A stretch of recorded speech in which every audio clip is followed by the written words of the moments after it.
దుఃఖపడువారు ధన్యులు, వారు ఓదార్చబడుదురు. సాత్వికులు ధన్యులు, వారు భూలోకమును స్వతంత్రించుకొందురు. నీతి కొరకు ఆకలి దప్పులు గలవారు ధన్యులు, వారు తృప్తిపరచబడుదురు. కనికరము గలవారు ధన్యులు, వారు కనికరము పొందుదురు.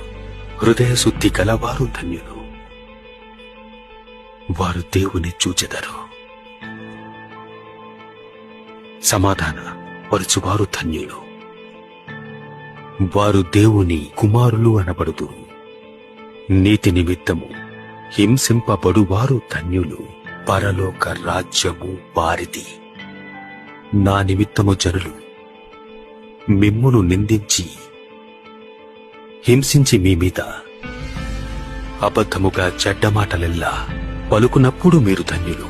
సంతోషించి ఆనందించుడి, పరలోకమందు మీ ఫలం అధికమగును.